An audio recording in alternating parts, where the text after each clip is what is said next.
Hello everyone and welcome to my new video. We're calling this Beating High Stakes Daily Fantasy Baseball. And a lot of you might hear that phrase and think, okay, well, I'm probably not capable of beating high stakes daily fantasy baseball because I don't have a projection system. I don't have these nifty algorithms or great stats that all these other guys do. But I'm here to tell you that I think that you actually don't need a ton of deep advanced statistical analysis in order to beat DFS baseball. What you really need is superior tournament strategy over anything else, because baseball is such a variant game. You really aren't going to be able to call which players are going to do well and which players are not during a given night. But what you want to have is smart tournament strategy that's going to allow you to get an edge on the field by taking advantage of those low-end plays and fading those high-end plays. So here I'm going to tell you how to do that. So I entered one lineup in the Gold Glove, which I'm going to show you in a second. But first, I just want to illustrate this point with showing the winning lineup. So Papa Gates is a high-stakes regular across all sports, football, basketball, and baseball. And he's sort of known for this. I would guess that he probably actually doesn't have a baseball model, that he's just really just going via just pure tournament strategy. And I know that he loves to do these types of things, which is leverage certain things using tournament strategy in order to just make a superior lineup. And this is sort of what he did here. So one thing I recommend, and I recommend to everyone, is getting a subscription to FantasyLabs, and you can sign up for FantasyLabs and try it out for, I think, $15 if you use the link that I'm going to put in the comment section of this YouTube video. But they have something that I can't show you, which is their models where they project ownership. And so yesterday, one person that was projected to be pretty highly owned by FantasyLabs was John Lackey. And in this tournament, he ended up being way higher owned. I think FantasyLabs had him about 30%. And he ended up being 73%. And I think the reason why that was, and that was something that I sort of had a hunch might happen, was there wasn't a lot of money to spend on hitters this day. And so people were just going to easily be able to pay up for a guy like John Lackey. And his matchup on paper was really, really great. The run line was really low. Brewers are really high strikeouts. I thought people were going to like him a lot. And I think he was a really smart fade. And something that is really interesting, which you can do in baseball in the right situation, is you don't have to just fade the pitcher. You can actually leverage that fade by just stacking people against that pitcher. And that seems really crazy. But baseball, again, is so variant that in the times where John Lackey does have a bad game, and I think he allowed like 4 or 5 earned runs, and this happened to be a low-scoring night, so that helped as well, you end up leveraging that with a team that does quite well. You can see here Papa Gates used Ryan Braun and Eric Timms. Both had huge games. Jet Bandy as a catcher. Catcher was really weak, so I thought this made sense, even though he's not a great hitter. They all got hit home runs, so I think he lucked out a little bit. Jonathan VR getting 0 points was very unlucky. And then he pivoted away from John Lackey by using someone at the same price in Danny Salazar, who I probably projected about the same. And then he really just went overboard here and stacked Diamondbacks as well. So this is a really differentiated lineup. And I don't think that he really had to go this crazy. But he was fortunate with the Arizona players doing pretty well as well. And he ended up just having a lineup that, despite the fact that projections would tell you all these players were terrible, aside from Danny Salazar, and maybe Jonathan VR, the tournament strategy actually dictated that to use these teams. So he really didn't actually need to have any numbers in order to actually make this lineup. And I think that if you want to dabble in high stakes tournaments or single entry tournaments in baseball, you can do stuff like this and do really well. So I just wanted to point that out really fast. But now let's just get to my lineup. And I really wanted to make a video about this lineup just because it illustrates some tournament strategies that I like to use, especially in high stakes tournaments. And the first thing I just want to talk about, and by the way, this is the only lineup I entered in the Gold Glove. I did one lineup, so the people who who are the naysayers who say, oh, all the high stakes pros, they just enter a bunch of lineups and they do well, like Brandon Adams seems to be doing here. I just did one lineup. I made this by hand. And let me just go over the thought process. So the first thing was Danny Salazar. This was an intentional pivot off of John Lackey, which ended up working really well. It ended up being a 20-point difference. And despite my hitters not doing great, aside from Freddie Freeman, it really catapulted me up the leaderboard simply from just having that instead of John Lackey. That's a 20-point swing. So having these smart pivots can really, really help your lineups quite a bit.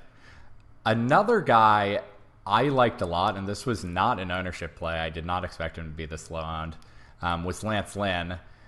And the reason is this matchup was a lot better than it seemed on paper.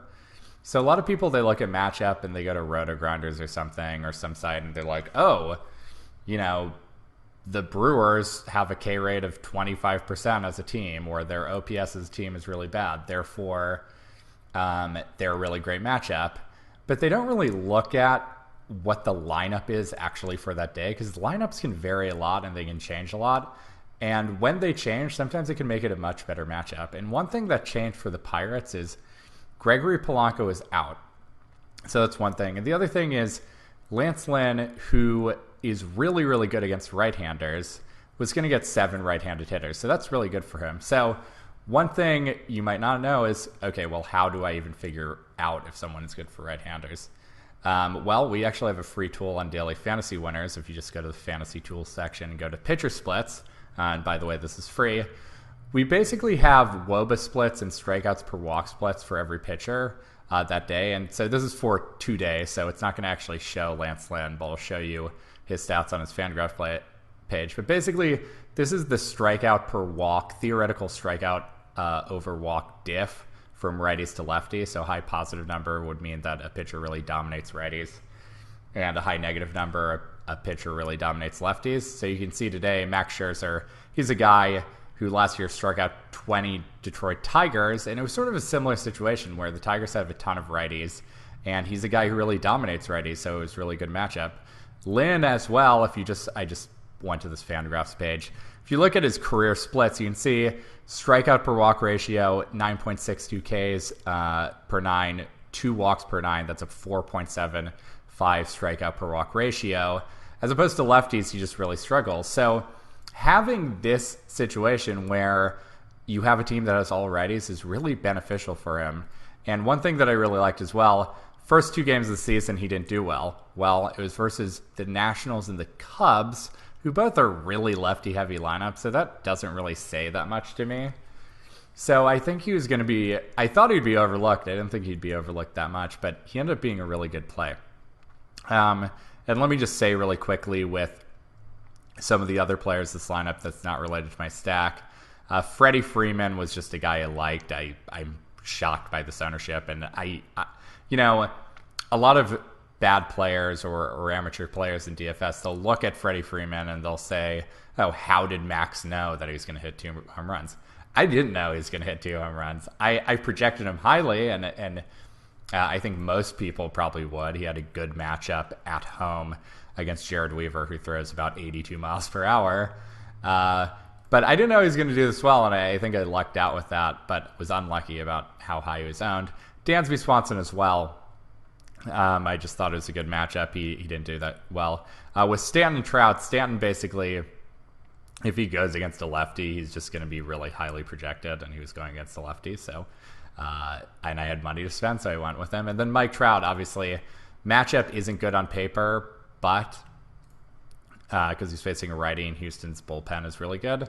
But he's one of the best players in baseball. So if you have the money to spend, I like using players like Trout or Stanton when they're not going to be that high owned, because what ends up happening is they can have really big games and be underutilized. So let's just get to my stack really quick for the last thing, because I think this is the most important part of my lineup that had nothing to do with numbers at all. It's just a little trick that I like to use that can be really, really effective. So one thing is the West Coast games, usually the lineups come out really, really late, and sometimes they come out way late, like 20 minutes before lock. And with the Dodgers, Logan Forsythe is actually questionable. Their lineup was pretty questionable as well. It wasn't certain who was going to be where, what lefties were going to play, what righties going to play, where people would be in the order. And so there's a lot of uncertainty around that. And since they're projected about a mediocre run total at 4.2 runs, I didn't think they were going to be that highly owned. And I didn't think that people were just like waiting around to, hopefully play these guys. And so I really like taking these teams and stacking them, because I think they're going to just be underowned by virtue of people being lazy and just locking their lineups 30 minutes before the lock and just not caring about what's going to happen here, because it's just not something that really is that exciting. And so I ended up using a Dodgers stack, and I did a 4 instead of a 5 stack because I like that a little better on DraftKings. I think it makes us a little more different than the field, and we're still taking advantage of that correlation stuff with stacking. So I just went with the lineup. I used Yasmani Grandal, Logan Forsythe, Justin Turner, Yasiel Puig. A lot of good righties on the Dodgers. And you know what? None of them did well. But I did really, really like the stack because, as you can see with the ownerships, Yasmani Grandal 6.6% owned, Forsythe 4% owned, Turner 6.1% owned, Puig 9% owned. Those are really, really low ownerships for hitters that are quite good and could have a really big game.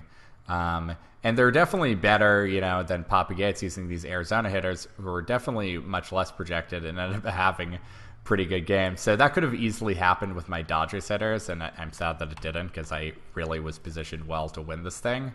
But I think that just stacking these West Coast games when the lineups come out really late and that team run projection doesn't scream at people to really use these players and to wait to make that lineup, I think this is a really underrated and simple way to actually make a really great different lineup with low ownerships that's going to help you actually win these GPPs.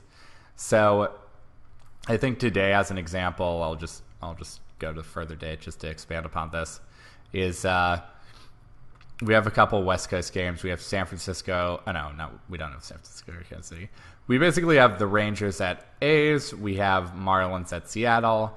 We have Rockies at Dodgers, and we have Diamondbacks at Padres. So there's quite a few of those games. And I'd say one team that I would like to late stack today is probably Seattle. And the reason is because their best hitters, like Cano and Seager, are going against a lefty. And I think that people just aren't going to want to jump on that matchup because just people don't like using left-handed pitchers versus left-handed pitchers.